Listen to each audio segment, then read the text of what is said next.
नमस्कार दोस्तों। आज हम बात करेंगे कुछ वैकेंसीज़ की जो निकली है Himachal Pradesh state cooperative bank limited की तरफ से। इन्होंने एक एडवर्टीज़मेंट निकाली है 149 पदों के लिए जूनियर क्लर्क और स्टेनोटाइपिस्ट की। इसमें एक कुछ इन्होंने चेंजेस किया है रिक्रूटमेंट प्रोसेस का। जो इन्होंने यहाँ बताया है कि जो रिक्रूटमेंट होगी वो करेगा IBPS, जो जिसका हेड ऑफिस मुंबई में है। पिछली बार क्या हुआ था कि वो ये खुद कंडक्ट करवाते थे अपने लेवल पे एग्ज़ाम। इस बार इन्होंने ये काम दिया है IBPS को। तो उन्होंने बताया है कि the HP state cooperative bank limited which is a leading cooperative bank in the country and the apex cooperative bank in Himachal Pradesh invites online application from eligible candidates for the recruitment to the post of junior clerk and stenotypist in the bank on regular basis. सबसे बड़ी बात है कि जो post है इस बार वो regular basis पे है। अदरवाइज़ देखने में आता था कि ये कॉन्ट्रैक्ट बेसिस पर पोस्ट फिलअप करते थे। इस बार इन्होंने रेगुलर बेसिस पे फिलअप करनी है और IBPS की तरफ से ये रिक्रूटमेंट की जाएगी। तो उन्होंने बताया है कि जो भी इच्छुक उम्मीदवार है वह बैंक की साइट पर जाकर, जो इन्होंने साइट बताई है वो है www.hpscb.com। इस पे जाकर आप रिक्रूटमेंट की इंस्ट्रक्शन पढ़ लें और उसके बाद आप अप्लाई करें। जो इन्होंने लास्ट डेट रखी है अप्लाई की वो रखी है 2 जुलाई 2021। और केवल जो ऑनलाइन फॉर्म फिल करने हैं उसकी जो लिंक है वो वेबसाइट पे होगा और 5 तारीख से यह फॉर्म शुरू हो जाएंगे फिलअप होना और इसकी पेमेंट्स होना भी शुरू हो जाएगी। बात करेंगे अदर डिटेल्स की कि कितनी पोस्ट्स हैं और कैसे फिलअप करनी है और कितनी क्राइटेरिया क्या है। तो ये है पोस्ट्स हमारी। ओपनिंग डेट रहेगी 5 जून 2021 और लास्ट डेट रहेगी 2 जुलाई 2021। जो फ़ी है वो किस तरह से है इन्होंने डिवाइड की वो यहाँ पे बताया गया है। जो जनरल और OBC, ex serviceman, ward of freedom fighter, physically handicapped, तो इसकी जो फीस रहेगी वो रहेगी 1000। और जो बाकी कैटेगरीज है SC ST IRDP BPL Antyodaya EWS category उनके लिए 800 और फीमेल कैंडिडेट्स के लिए भी थोड़ी सी रिलैक्सेशन दी गई है, उनका भी 800 फीस रहेगा। और जो डाउनलोडिंग ऑफ कॉल लेटर्स होगा वो around 7 day before examination date. अब आप सोच रहे होंगे कि एग्जामिनेशन कब होगा, तो वो भी इन्होंने बताया है कि जो टेंटेटिव डेट होगी वो होगी अगस्त के महीने में, अगस्त 2021 के महीने में। बाकी जो डिटेल्ड जो इन्होंने डिसीज़न लेना है वो आपको बता दिया जाएगा बैंक के द्वारा बैंक की वेबसाइट में। डेट ऑफ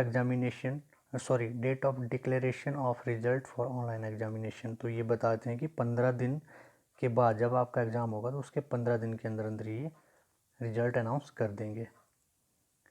आगे इन्होंने इसका डिवीज़न किया है, ब्रेकअप किया है कैटेगरी वाइज जो पोस्ट्स हैं। जैसे इन्होंने जूनियर क्लर्क का किया है जो अंडर रिक्रूटमेंट कोटा होगा, डायरेक्ट रिक्रूटमेंट होगी क्योंकि उन्होंने इसमें कुछ कोटा भी रखा होता है, 15% कोटा है इनका। तो इसमें जूनियर क्लर्क का जो डायरेक्ट रिक्रूटमेंट होगी वो होगी 103 पदों के लिए, जिसमें अनरिजर्व्ड जनरल के लिए 31, SC के लिए 15, ST के लिए 3, OBC के लिए 13, EWS 9, ex serviceman all categories 19, जो फिजिकली हैंडीकैप्ड होते हैं ऑल कैटेगरीज के उनके लिए 4, IRDP BPL ऑल कैटेगरीज के लिए 7 और वार्ड ऑफ फ्रीडम फाइटर के लिए 2। टोटल है ये 107। आगे इन्होंने 15% कोटा रिजर्व किया है सेक्रेटरी, जो trend secretaries of PACS and employees of other cooperative societies, उनके लिए इन्होंने कोटा रखा है। तो उनकी पोस्ट्स के बारे में देखेंगे तो उनकी जो टोटल पोस्ट है PACS का जो कोटा है उसके लिए 33 पोस्ट हैं और जनरल अनरिजर्व्ड के लिए 8 है। बाकी आपने यहाँ से वीडियो को पॉज करके देख लेना है। यदि आप चैनल में नए हैं तो प्लीज़ आप चैनल को सब्सक्राइब ज़रूर कर लें और आने वाली जितनी वीडियोज़ होगी, जो भी वीडियो बनाई जाएगी वो काफ़ी इंपॉर्टेंट होती है एग्ज़ाम पर्पज़ के लिए। तो आपके लिए वो सबसे पहले पहुंच जाए, इसके लिए आपको चैनल को सब्सक्राइब करना पड़ेगा और बेल आइकन बटन को ज़रूर प्रेस करना पड़ेगा। यदि आपको वेबसाइट में ये पीडीएफ नहीं मिलती है तो आप हमारे टेलीग्राम चैनल में भी इसे डाउनलोड कर सकते हैं, या हमारे टेलीग्राम चैनल में ज्वाइन होके भी आप इसे देख सकते हैं। हमारा जो टेलीग्राम चैनल रहेगा वो रहेगा study_with ms_9090। आप टेलीग्राम में ये सर्च कर सकते हैं और उसके बाद आपको ये पीडीएफ वहाँ पर मिल जाएगी। दूसरा कोटा है OCS का, तो इसमें भी इन्होंने 8 पोस्ट रखे हुए हैं। तो ये भी कैटेगरी वाइज इन्होंने डिवाइड किया है, जिसमें जनरल अनरिजर्व्ड को 4, OBC 2, EWS 1 और एक्स सर्विसमैन के लिए 1, टोटल 8 है ये। अगले जो पद है वो है स्टेनोटाइपिस्ट के। स्टेनोटाइपिस्ट के 5 पद है, 3 अनरिजर्व्ड के लिए रखे हैं और जो टोटल पोस्ट हैं वो है 149,149। आगे ये बताते हैं कि ये जो पोस्ट है ये इंक्लूडिंग बैकलॉग कोटा जो इनका होता है उसके अकॉर्डिंग है ये, और जो number of post to be filled up may vary depending on actual recruitment at the time of final selection and may accordingly increase और डिक्रीज। तो ये बताते हैं कि जब आपका जो फाइनल सिलेक्शन से पहले की बात कर रहे हैं कि जब तक आपका फाइनल सिलेक्शन नहीं होता है तब तक ये पोस्ट कम भी हो सकती है और ज़्यादा भी हो सकती है। तो इन्होंने कुछ जो शॉर्ट नेम इन्होंने दिए थे ऊपर, बाकी तो आप में से सभी को पता ही होंगे कि क्या क्या होता है। पर इसमें जो 2 नई चीज़ें हैं वो है PACS। PACS की फुल फॉर्म होती है primary agricultural cooperative societies of HP, और OCS की होती है other cooperative societies of Himachal Pradesh. इसके आगे हम बात करेंगे आगे चल कर कि PACS में कौन कौन से डिपार्टमेंट के कर्मचारी आते हैं और OCS में कौन कौन से डिपार्टमेंट्स के आते हैं। और ये आपको बाकी जो इसका प्रोसेस वो पता ही है कि आपको बोनाफाइड हिमाचली होना पड़ता है इसमें, आप फिर इसके लिए एलिजिबल है। जो PACS और OCS कोटा है इसके लिए आपको बोनाफाइड हिमाचली होना पड़ेगा। बाकी जो रिजर्व्स कैटेगरी के लोग हैं वो भी बोनाफाइड हिमाचली ही होने चाहिए। अगर आप दूसरी स्टेट से एग्ज़ाम फिलअप कर रहे हैं तो आपको जनरल कैटेगरी में कंसिडर किया जाएगा, बेशक आप किसी भी कैटेगरी से हो। ये आगे बताते हैं कि जो आपकी जो सैलरी है, जो रेगुलर बेसिस पे आपको जो सैलरी मिलेगी वो होगी, जो आपका पे बैंड है 10,300 से 34,800, और साथ में इसमें जो 3200 ग्रेड पे होगा ये आपको मिलेगा। तो रेगुलर मोड की ये पोस्ट हैं, तो आपका लगभग जो वर्तमान में हिमाचल प्रदेश सरकार का पे स्केल है उसमें 33 से 34,000 तक आपको इसमें स्टार्टिंग में सैलरी मिल जाएगी। तो वैकेंसीज़ के बारे में हमने बात कर ली है तो इसको हम स्किप कर देंगे। आगे बात करेंगे हम, जैसे मैंने पहले बताया था कि जो PACS और OCS है इसमें कौन कौन सी कैटेगरीज़ के एम्प्लॉय आते हैं। जैसे PACS primary agricultural credit societies, इसमें इंक्लूड होते हैं कोऑपरेटिव मल्टीपर्पज़ सोसाइटीज़ लिमिटेड, ग्राम सर्विस कोऑपरेटिव सोसाइटीज़ के कर्मचारी। और जो अदर कोऑपरेटिव सोसाइटीज़ है जिसको OCS कहते हैं, इसमें 5 कैटेगरी इंक्लूड की गई है। Food grower and marketing society limited, marketing and consumer cooperative society limited, cooperative consumer store, thrift and credit society limited, और all other cooperative society registered under HP cooperative society act 1968। तो ये classification दिए इन्होंने। उसके बाद बात करेंगे हम जो इसेंशियल क्वालिफ़िकेशन होती है पोस्ट वाइज उसके बारे में बात करेंगे। ये काफ़ी इंपॉर्टेंट होती है। जो जूनियर क्लर्क है आपके, जो डायरेक्ट कोटा रिक्रूटमेंट कोटा से आएंगे, तो उनके लिए जो इसेंशियल क्वालिफ़िकेशन रखी है कि +2 पास होनी चाहिए मिनिमम 50% मार्क्स से, और या ग्रेजुएट या इससे ऊपर की क्वालिफ़िकेशन आपकी होनी चाहिए। इन्होंने एक लाइन ये जोड़ी है कि candidate should have passed matriculation and +2 from any school institution situated within Himachal Pradesh. तो अगर कोई बाहर के स्टेट से अगर इस पोस्ट के लिए अप्लाई करना चाहते हैं तो उनको इन्होंने कंडीशन रखी है कि आपकी जो मैट्रिक और प्लस टू है वो हिमाचल प्रदेश के बोर्ड से ही होनी चाहिए। और जो कंडीशन है, ये जो ऊपर वाली कंडीशन है, यह हिमाचली जो बोनाफाइड हिमाचली है उनके लिए यह अप्लाई नहीं करती है। क्योंकि अगर आप हिमाचली बोनाफाइड है तो आप किसी भी अदर स्टेट्स के बोर्ड से भी अगर आपने मैट्रिक या प्लस टू की है फिर भी आप एलिजिबल हैं। जो जूनियर क्लर्क जो कोटे से आएंगे, PACS को कोटा जो होगा, इसके लिए इन्होंने जो क्वालिफ़िकेशन रखी है वो रखी है प्लस टू विद 50% मार्क्स और ग्रेजुएट और above of a recognised university से। तो ये बाकी सारी कंडीशन सेम है, सिर्फ इन्होंने क्या किया है कि यहाँ जो minimum age of continuous 5 year service as secretary, तो ये इन्होंने यहाँ रखा हुआ है कि आपको मिनिमम 5 ईयर का एक्सपीरियंस होना चाहिए। तो जो इनका जो बोनाफाइड का है इशू है वो थोड़ा सा अलग है कि that provided that the candidate should have passed matriculation and plus two from any school institution situated within Himachal, this condition shall however not apply to bona fide. तो ये भी सेम ही है, इसमें कोई चेंजेस नहीं किया गया है। तो जो इनका जो एज लिमिट होगा वो होगा 45 साल, और बाकी तो कोई इस तरह से कोई ख़ास इनके लिए भी इन्होंने वो नहीं रखा है क्राइटेरिया। तो अब सिलेबस के बारे में बात करेंगे। बाकी अगर कुछ छूट गया हो तो आप इसको थोरोली पढ़ सकते हैं एप्लीकेशन को PDF में। अब कुछ सिलेबस की बात करेंगे जो काफ़ी इम्पोर्टेंट रहता है। तो इन्होंने एक चीज़ और बताई है कि अगर आपके कैंडिडेट्स ज़्यादा हो जाते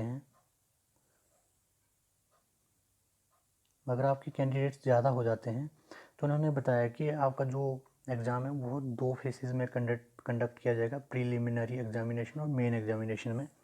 ये डिसाइड करेगा खुद ही कोऑपरेटिव बैंक के जो रिक्रूटमेंट सेल है वही इसको डिसाइड करेगा। अगर आपके कैंडिडेट ज़्यादा हैं तो आपको 2 फेसेस में एग्ज़ाम देना होगा, प्रीलिमिनरी और मेंस में। यदि कैंडिडेट्स कम हैं तो आपको केवल एक ही एग्ज़ाम देना पड़ेगा, मेन एग्जामिनेशन। तो हम बात करेंगे कि जो प्रीलिमिनरी एग्जामिनेशन होगा उसके लिए क्या सिलेबस है। तो इसके लिए सिलेबस है इंग्लिश लैंग्वेज, न्यूमेरिकल एबिलिटी और रीजनिंग एबिलिटी। ये जो इंग्लिश लैंग्वेज है 30 मार्क्स की है, 30 क्वेश्चन होंगे 30 मार्क्स के, और जो समय है इसके 20 मिनट होंगे। और न्यूमेरिकल एबिलिटी के लिए 35 क्वेश्चन होंगे 35 मार्क्स और समय 20 मिनट। रीजनिंग एबिलिटी के लिए भी 35 क्वेश्चन 35 मार्क्स और 20 मिनट। टोटल 100 क्वेश्चन होंगे 100 नंबर के, और 1 घंटे का पेपर होगा। ये बाइलिंगुअल होगा, इंग्लिश और हिंदी में।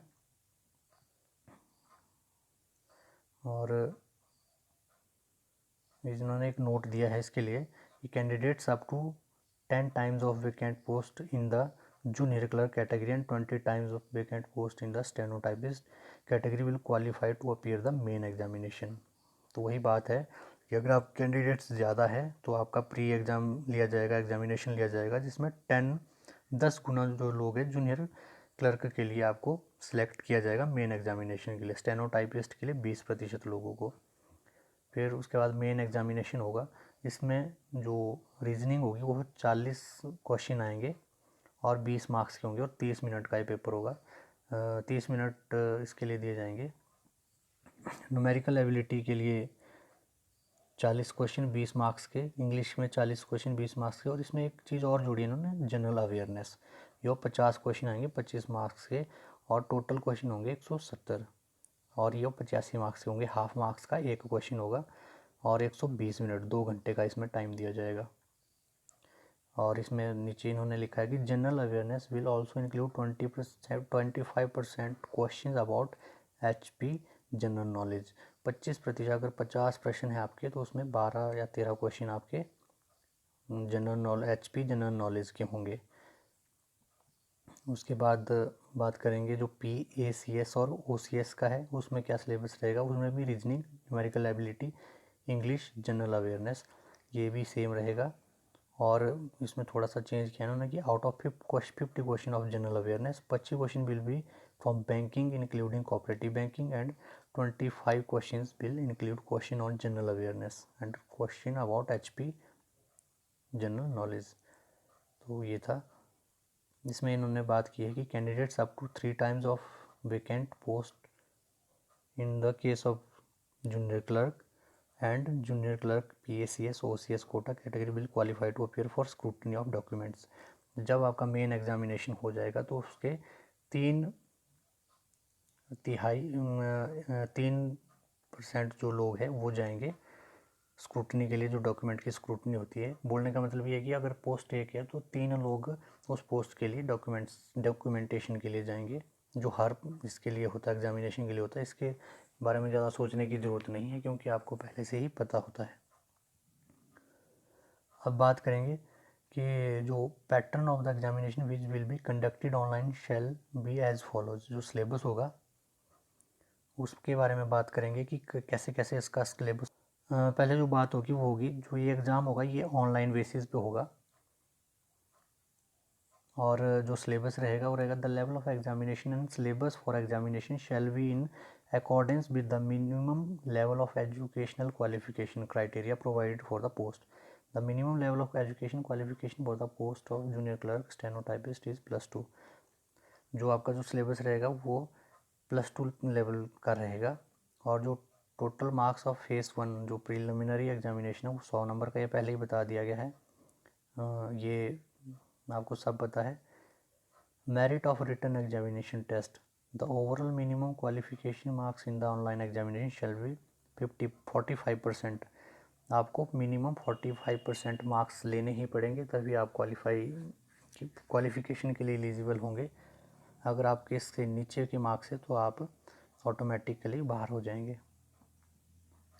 ड्यूरेशन ऑफ रिटन टेस्ट, जो प्री एग्ज़ाम होगा फेस 1 का वो 1 घंटे का होगा, फेस 2 2 घंटे का होगा। बाकी आपने ये सारा पढ़ लेना है, डाउनलोड कर लेना। जब आपने PDF डाउनलोड करनी है तो थॉरोली आप पढ़ लें। तो ये जो मैं बात कर रहा था, आपको जो सैलरी मिलेगी वो इसके बारे में दोबारा इन्होंने यहाँ बताया है कि ये तो रेगुलर बेसिस पे जो आपको पहले ही बता दिया गया है। तो जो टोटल जो आपकी सैलरी बनेगी वो बनेगी 35,863 रुपये। बाकी जो आपको कुछ और अलाउंसेज अगर बैंक की तरफ से दिए जाते तो वो अलग से होंगे। तो मिनिमम सैलरी होगी 35,863 रुपये। और जो स्टेनोटाइपिस्ट है इसकी सैलरी भी होगी 35,863 रुपये, और उसके बाद जो बैंक के और अलाउंसेज होते हैं वो अलग से। एज की बात की है इन्होंने कि जो एज होनी चाहिए कैंडिडेट्स की वो होनी चाहिए 18 से 45 साल के बीच में, और जो कैटेगरीज़ के लिए जो रिलैक्सेशन होती है वो 5 साल की होती है। तो इसके बारे में इन्होंने थॉरोली यहाँ पे बताया, तो आप वीडियो पॉज करके इसको देख सकते हैं। तो ये थी आपको जानकारी जो रिक्रूटमेंट है। थोड़ा सा अब बात करेंगे यहाँ पर जो इम्पोर्टेंट पॉइंट्स है जो भी नोट करने हैं आपको रजिस्ट्रेशन के लिए। तो आपको यहाँ फ़ोटोग्राफ लगेगा, signature with black ink, signature काले पेन से ही करने हैं। कई बार हम किसी और पेन से कर लेते हैं, ब्लू पेन से कर लेते हैं, वो नहीं चलेगा। फिर उसके बाद थंब इम्प्रेशन जो थंब आपका अंगूठा है उसका भी एक इम्प्रेशन लगेगा। तो और वाइट पेपर लेना है आपने, और ब्लैक या ब्लू इंक से ये आपने लगाना है। और hand written declaration on white paper with black ink, text given below. आपको कुछ उसमें एक साइट में जो जब आप रिक्रूटमेंट का जो फॉर्म भरेंगे उसमें कुछ टेक्स्ट लिखा होगा, वो आपने एक प्लेन पेपर में वाइट पेपर में लिखना है, और काले पेन से ही लिखना है वो भी। ensuring that all these scanned documents adhere to the recruitment specification as given in the Annex 3 to this advertisement।